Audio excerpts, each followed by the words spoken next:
Привет, уважаемый зритель! Сегодня я расскажу вам, как просто можно запитать стационарный 4G роутер от Powerbank во время отключения электроэнергии.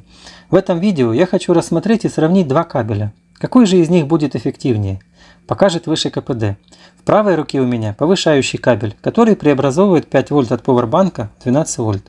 В левой руке у меня самодельный кабель-триггер, внутренности которого я сейчас выведу на экран. Функция у этих кабелей одинакова, но работают они по-разному. В чем разница? С повышающим кабелем все понятно. Это DC-DC преобразователь, который работает абсолютно с любым пауэрбанком, в том числе и самым бюджетным. А вот кабель-триггер при подключении к пауэрбанку посылает ему команду, что нужно выдавать 12 вольт вместо 5. То есть в этом случае нам нужен пауэрбанк с поддержкой протокола Quick Charge 3.0.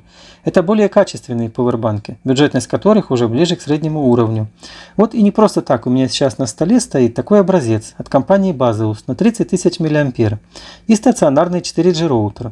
Я бы порекомендовал использовать в работе 4G роутеры с поддержкой агрегации частот, минимум 6 категории. У них на практике значительно выше показатели скорости.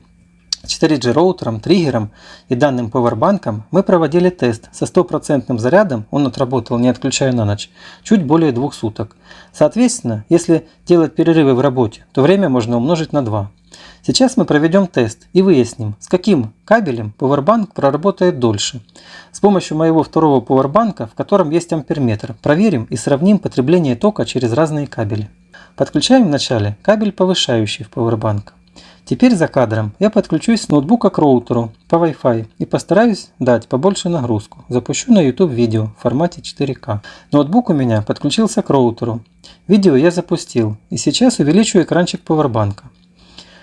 И мы видим потребление тока 800-1000 мА. В среднем потребление будет в районе 900 мА. Теперь сделаем то же самое, только с кабелем-триггером. После подключения данного кабеля мы видим, как пауэрбанк переключился на 12 вольт. И смотрим, сколько потребляет роутер через данный кабель. И фиксируем потребление тока в районе 300-400 мА. Делаем вывод, что кабель-триггер в 2,5-3 раза эффективнее повышающего кабеля. Объяснить такую разницу можно тем, что в повышающем кабеле происходит процесс преобразования напряжения, что сопровождается выделением тепла. И чем больше будет потребляемый ток, тем больше энергии будет расходоваться на нагрев. Что касается триггера, то он в данном случае выполняет функцию транспорта напряжения между пауэрбанком и роутером, своего рода проводником. Хочу добавить, что если у вас уже имеется недорогой пауэрбанк без поддержки скоростных протоколов заряда и время автономной работы между стабилизационными отключениями до 5-6 часов, то можно использовать повышающий кабель. Если же вам важна продолжительность автономной работы, то лучше рассмотреть пауэрбанк с поддержкой 12 вольт и кабель-триггер. Вместо роутера через кабель-триггер от пауэрбанка можно подключить усилитель связи, репитер, медиаконвертер для оптоволокна и так далее. Любое устройство, потребление тока которого будет 1,5-2 ампера. И кабель-триггер будет рационально использовать энергию вашего пауэрбанка. Задавайте интересующие вопросы под видео, периодически буду отвечать. Подписывайтесь на канал, дальше больше интересных видео. Все вышеперечисленное можно приобрести в интернет-магазине по ссылке в описании.